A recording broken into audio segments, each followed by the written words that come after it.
Welcome to Spinning Back Clique, where each week here at MMA Junkie, we take a spin through the biggest headlines in the sport. This week, it's an all Las Vegas edition with Mike Bond on the road in Sin City and the MMA Junkie radio crew of Gorgeous George and Goes. So let's just jump right into it, guys. If you had any doubt about Charles Oliveira's legitimacy as UFC champion, Do Bronx certainly answered them at UFC 269.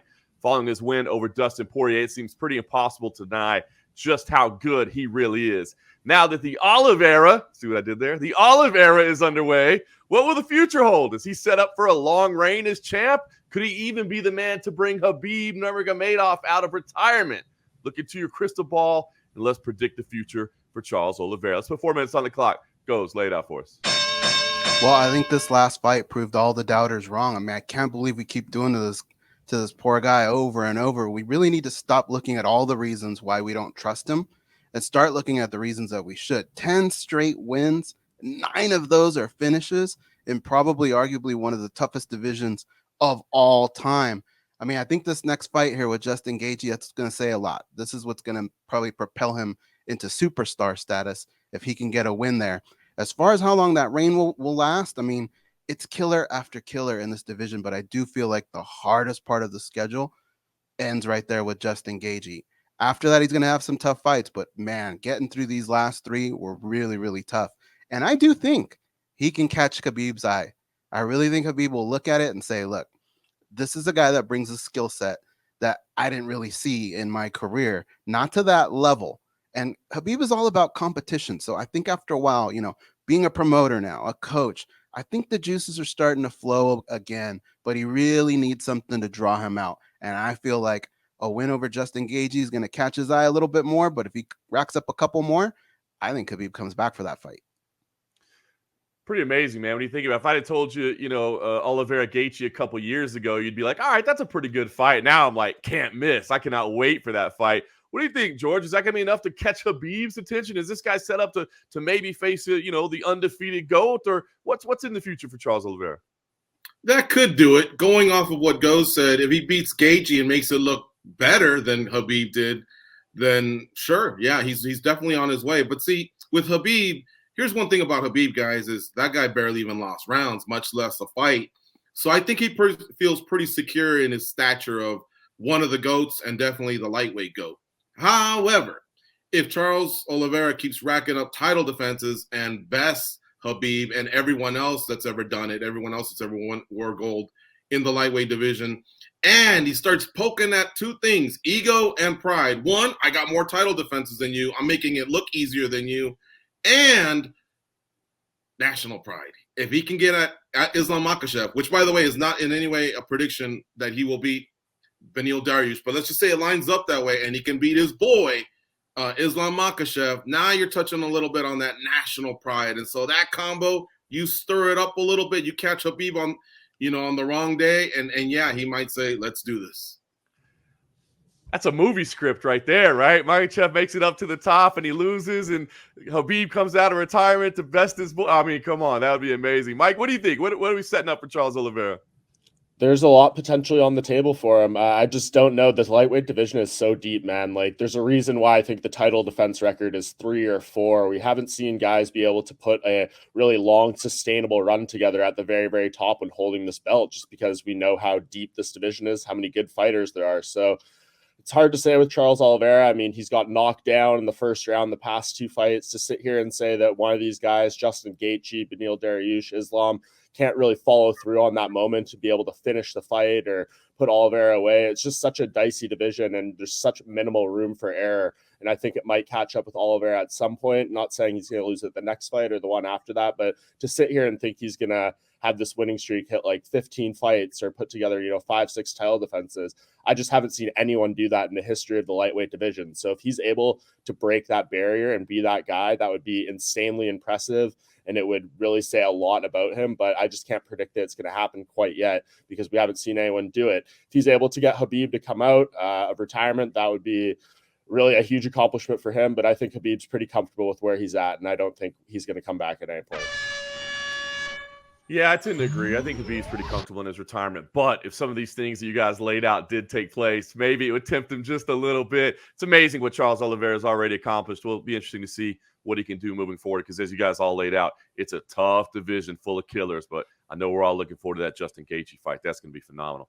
But guys, as great as Charles Oliveira did look at UFC 269, his win might have been slightly overshadowed by Julianna Peña, who took down the GOAT, submitting Amanda Nunes to become a UFC champion. Now, many are calling this the greatest upset in UFC history, but is it? I mean, Peña sure didn't seem to think so. She said this, she was going to do it, and I just delivered on my promise. So what do you think, guys? Should we have seen this coming, or was this truly a shocking result? And I'll ask you, if you don't think it was the greatest upset, go ahead and throw in there what was the greatest upset in UFC history. We'll put 4 minutes on the clock. George, you get us started. No, I don't blame anyone for not seeing it coming because Amanda Nunes has been destructive in 2 weight classes, and she's taken out all of the top fighters, all the other fighters that accompany her on that Mount Rushmore. She's beaten Valentina Shevchenko twice. She's beaten Chris Cyborg. And like I said, I mean, title defenses in both divisions. No, I mean, I didn't see it coming. Much respect to Julianna Peña for getting it done, but no way I can be a Monday morning quarterback and say, oh yeah, the length of reach, it bothered her, the jab, none of the toughness. It was there and I just missed it, and a lot of people did. But congratulations to Julianna Peña. However, in terms of upsets, I think there's upsets of many different kinds, some that you just don't see coming out of nowhere, and then some where the long-time champion that's been there at the top forever just gets caught. And I don't want to say on a bad night or anything like that, because again, Julianna Peña beat her that night and that was it. But for me, it's still Matt Serra, and I'll tell you why. Matt Serra was primarily a guy that fought at the weight class below GSP for many years. He had a 4-4 run where only one of the fights was at welterweight. Most of them were at lightweight. And then he comes back through the comeback season. Fighters that had been given up on or they just were no longer with the UFC, and he came through that, did his job there, and then rose to the occasion and beat GSP, delivered a beautiful right hand, some follow-up ground and pound. He deserved his belt. But I think whether or not it matches the odds, it's still, in my opinion, the biggest upset ever. Again, a lightweight doing it to a welterweight. At that time, I think Serra was more established as a lightweight. And then the fact that he came back and resurrected his career and did it all in one night. Beautiful. Yeah, well laid out. Mike, what do you think about Peña? I mean, to say you didn't see it coming doesn't mean you're minimizing her skills, right? Amanda's just great. So what do you think? Should we have seen it coming, or is this a huge upset? Oh, it's a massive upset. I mean, John, we were covering this fight week. It all felt like a formality for Amanda Nunes to go in there. We felt bad for Julianna Peña. We thought she was just motivating Amanda Nunes by talking wild all in the lead up to this fight, and that she was going to pay for it inside the octagon. No, she went in there and delivered, but no, none of us saw that coming. I mean, come on. That's not the case at all. So I think to me, this has to be the biggest upset in UFC history, just because what Amanda Nunes has done. Like the GSP one, he was obviously very highly touted, but he didn't have the title reign. He hadn't put in the work quite yet. It was more just what we thought about what he could be and what he was going to be as that champion, as opposed to what he was at that point. So I think Amanda, she was riding so high going into this fight. Just the way it went down. I mean, she did obviously get hurt with punches, but Julianna Peña hurt her on the feet, took her down, made her tap extremely quick to that choke. I mean, GSP did tap to the strikes against Matt Serra as well, so there's a little bit of a parallel there. But I just think the way the whole thing unfolded, to me, it is the biggest upset in UFC history. Definitely a shocking result. And again, I want to emphasize, not downplaying Julianna Peña's skills, just the fact that we held Amanda Nunes in such high regard. Goes, what do you think about the whole situation? I guess I'm the tiebreaker here, guys, but I do feel like it was the biggest upset in UFC history. Whenever you see one of these, you usually jump out of your seat, you scream, but there wasn't so much of that this time. There was this reaction, right, where you put your hands over you can't believe what you're even seeing.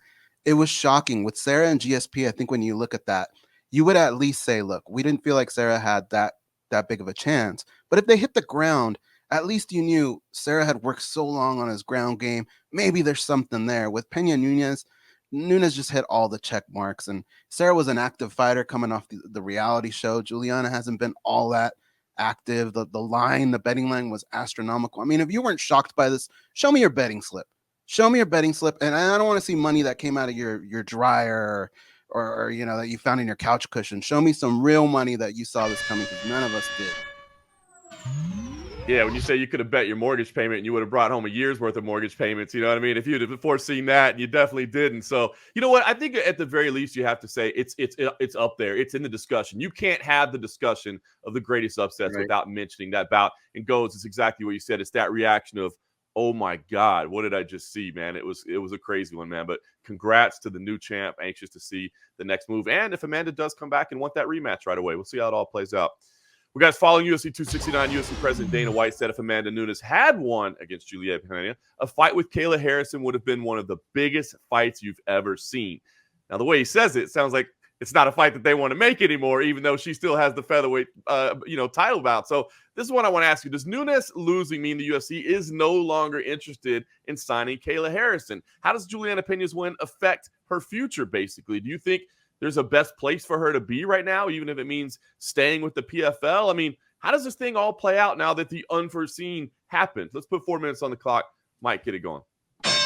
Yeah, it's definitely not ideal. Kayla Harrison is probably one of the biggest losers to come out of this situation, just the way it all unfolded. It seemed like everything was kind of trending towards her signing. We saw her at the World MMA Awards on the Friday before the fight, and she had said the UFC officials had taken her out for dinner and kind of wine and dined her, and it was a really good meeting with great conversation. So it felt like the table was kind of set for this to happen. Now I just don't really know where they go, because obviously Amanda Nunes and Julianna Peña need to rematch. So that kind of resets the timeline for Kayla Harrison a bit. So if I was her, and I've kind of said this even before the situation came up, I would maybe stick with PFL and try to ride out another year there. I mean, she's going to make another $1 million. She's going to get more experience. And what's going to happen to Chris Cyborg and Amanda Nunes and stuff, they're just going to get a year older. And I think it's going to take a little while for obviously the Nunes and Peña fight to happen again. Nunes kind of hinting that she needs to get her ducks in a row a little bit outside the octagon. So if we don't get that fight until mid next year, Amanda Nunes doesn't really fight more than twice a year anyways. So if you're kind of looking at the timeline, Kayla Harrison might be able to get in another PFL season. And then maybe Amanda Nunes wins. She gets some of that clout back, some of that hype back, and then you sign with the UFC after that. And you can still do that fight when it makes a little more sense. It's never going to be what it was before Nunes suffered this loss, but I think it's still a very viable, sellable fight. You just need to get things back on track, and it's going to take a little longer than we'd hoped. Yeah, that's interesting. With the PFL format, you can sign up for a season, right? You know what I mean? It's not necessarily a multi-year, multi-fight agreement. I'm sure she has the bargaining power that she could get that done. So what do you think, Ghost? Should she stay there, or do you see a better option? How does this play out now? Mike is absolutely right. I mean, timeline is going to kill this thing. The reason this was must-see TV is because we had an undefeated fighter against an unstoppable force. That kind of went away. That mystique went away. So if you're the UFC, now you got to focus on this rematch. Like Mike said, timeline is very, very big. So if I'm Kayla Harrison, I do re-sign with the PFL. However, I get Scott Coker in a room because I believe that Cyborg fight can be huge. Over in Bellator, I get Ray Seffel in a room and I say, look, guys, the UFC and one championship, they pulled off a trade. Let's do something funny here. What if Kayla Harrison goes over to Bellator, fights Chris Cyborg? All right. No matter what happens in return, Chris Cyborg comes back to PFL for a season. I think it'll be fun. Maybe you can get the rematch over there. No matter who won, it'll still be big a second time around. But you don't have that commitment, right? And a little bit of time plays out, and we see what happens with Amanda Nunes and with Julianna Peña. But, man, I'm all for these fun scenarios. Come on, Coker. Come on, Seth. We'll make that happen. Scott Coker, Ray Seffel, pay attention. Goes is getting the job done for you. I like that. George, what do you think? What should happen with Kayla Harrison? You know, if the UFC just had a deeper featherweight division, I'd say come over to the UFC. It seems like that's where you can blow up the most, probably because of the eyeballs that they have on them. Stay within the ESPN family.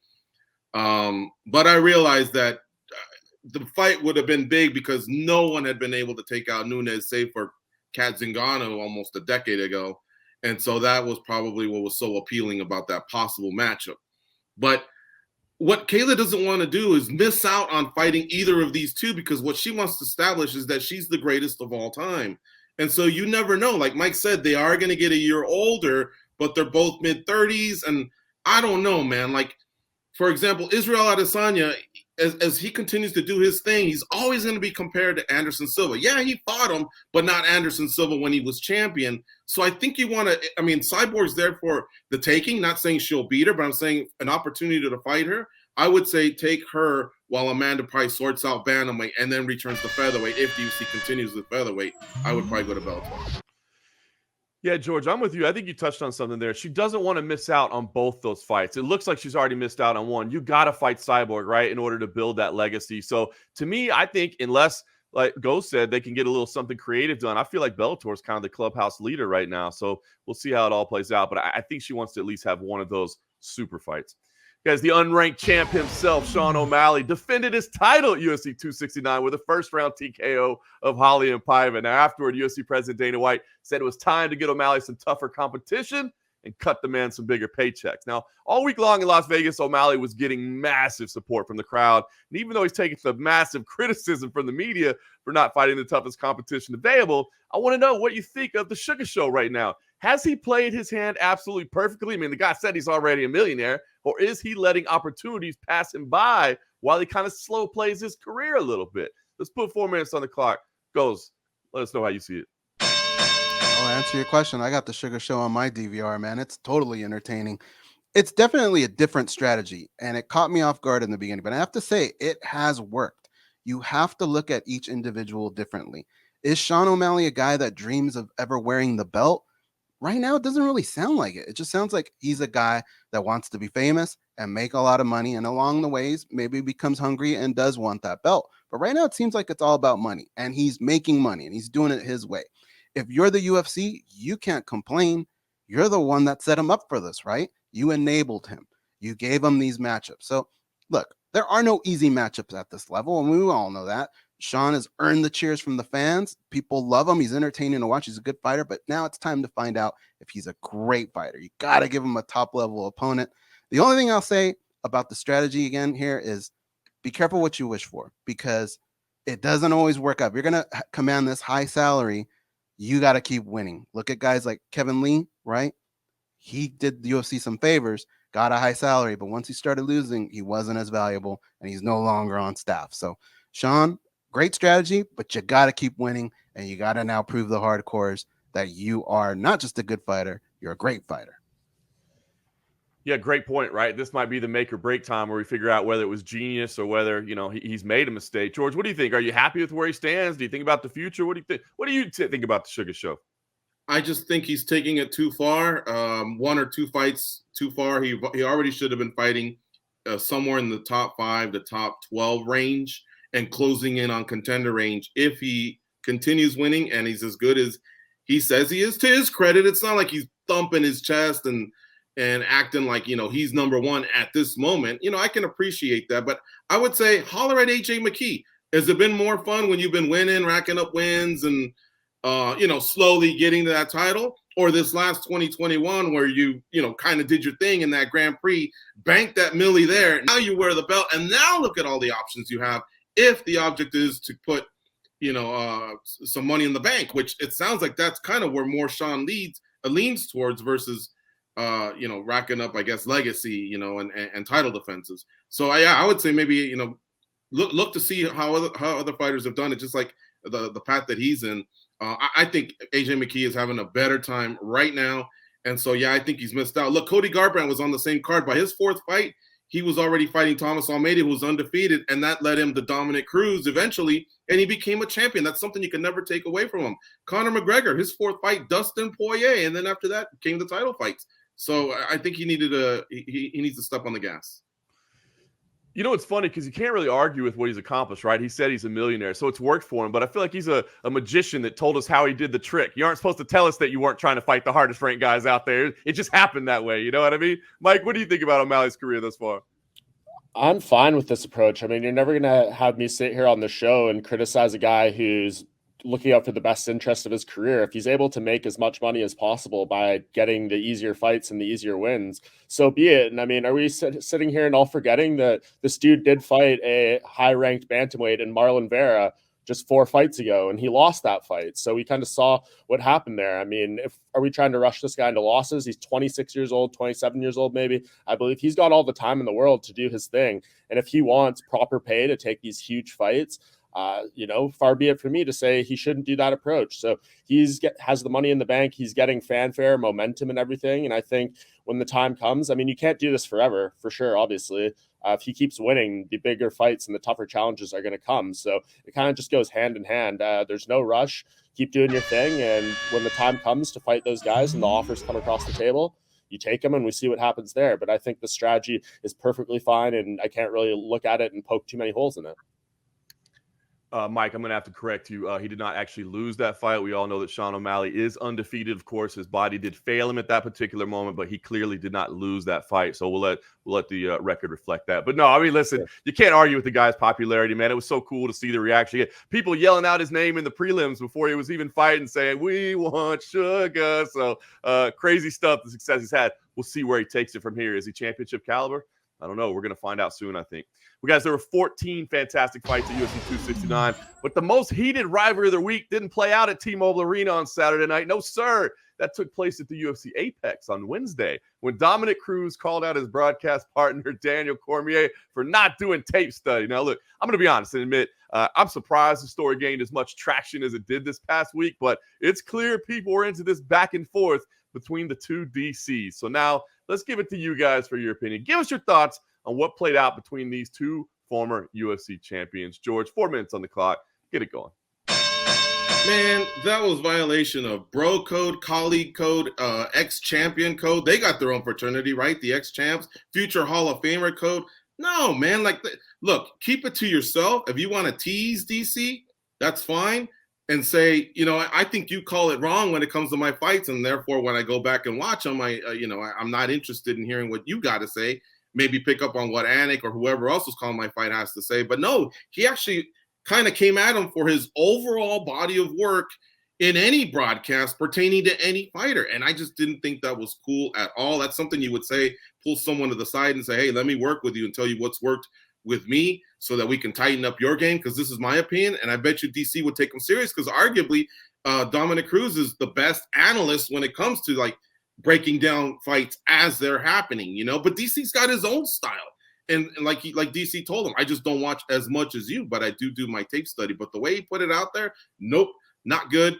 That here in Vegas, we call that a spot blower. Hey, didn't I see you walking out of that Spearmint Rhino at 4 a.m.? Hey, man, did you tell your wife about the 50 grand you dropped at the craps table? You just don't do that. That's terrible, man. You're not a hall monitor. All right, we're all grown-ups here. Don't do that out loud to somebody that you love. That's funny. Dom blowing up the spot, man. All right, listen, it felt like a buddy kind of, just busting somebody's chops at first, but then as it kept happening, it got a little bit more personal along the way. Mike, what do you think? Was it out of line or was it okay? It was out of line to a degree, but it happened, and Dominick Cruz is unapologetically honest with how he approaches the sport. I mean, this is who this guy is. So if he wanted to put that out there and that's his feeling, then go ahead, man. I mean, that's his call. It just is completely dependent on style. I mean, I don't listen to Daniel Cormier and think that maybe he's the most unprepared guy out there. He has a different style. He likes to be more jokey and things like that, where Dominick Cruz is incredibly technical with his analysis. And it just depends on what your cup of tea is. I know some people that can't stand Dominick Cruz's commentary and some people who can't stand Daniel Cormier's, but it's all for different reasons. I mean, I think I talked to John Anik about it, before the weigh-ins, and he basically said it's just not ideal, and it's not.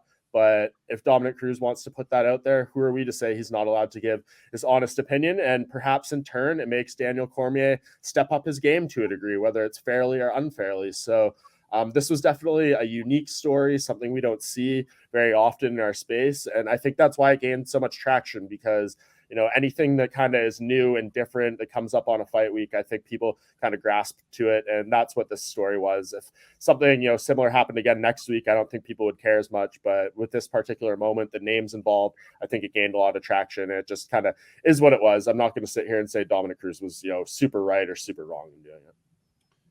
Yeah, I mean, Dom was being honest, that's for sure. But I think John Anik said it right? It just wasn't ideal. It took away it became one of the biggest storylines of the week. So, Goes, what do you think? What did you take from all this? Well, the way I look at it is everybody is entitled to their opinions, but every opinion is going to come with scrutiny and repercussions. I don't know that the issue is what Dominick said more than the issue being where he said it in front of how many people, and the way he started it off by saying, "We are friends." Friends don't do those types of things to friends. If you cared that much about your friend, here's what a friend does. They pull them aside and they say, hey, I believe maybe you could be working a little bit better at this, or let me help you do that. But you do it off to the side so you don't create turmoil and you don't embarrass your friend. That was probably my biggest takeaway, was just where he did it and the fact that he used the term friend. That's just not what friends do, guys. And I think if you just look at the situation as a whole, Daniel Cormier in that sit down was very professional, and props to Dominick Cruz for sitting down and doing that. But I bet you there's a part of Daniel Cormier that held back because he knew Dominick had to fight. There's just little things like that you do as a friend, man. And that was wrong.